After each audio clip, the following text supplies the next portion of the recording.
Toujours dans la même foulée, à Mopti aussi, l'Aïd el-Fitr se prépare à grands pas.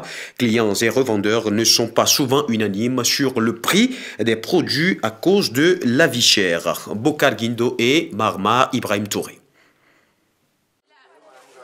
Comparativement à l'année dernière, le marché est timide. Les clients sont rares et l'affluence n'est pas au rendez-vous. Cela se traduit par la conjoncture économique actuelle. L'embargo a beaucoup joué sur les commerçants de la Venise malienne, de même que l'insécurité grandissante qui ne tarit pas. Aussi, les prix des marchandises de première nécessité sont en hausse.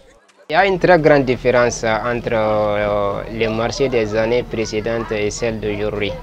Parce que l'insécurité quand même, si vous voyez toute activité qui est réalisable, ça se fait sous la stabilité donc, et la quiétude.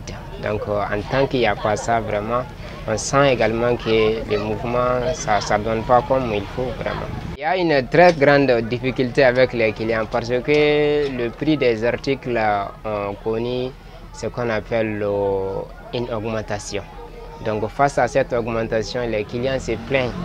Une fois que l'année passée, il y a de ces articles qu'on vendait à 3 000.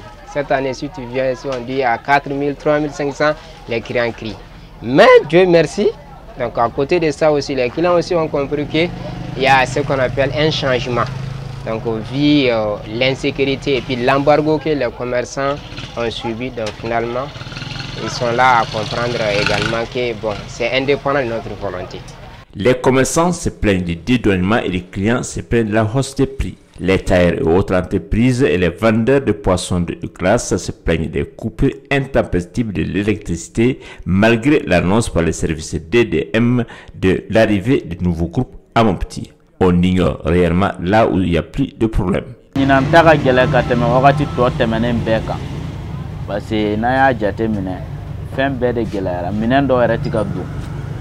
Nina Mopti réseau er la courantiga ko yere de quel non problème ko so be terre ou déceler me barake foi nyana bolen te quoi. Néanmoins, des pétitions ont été faites pour le retour d'une paix durable et la stabilité au Mali.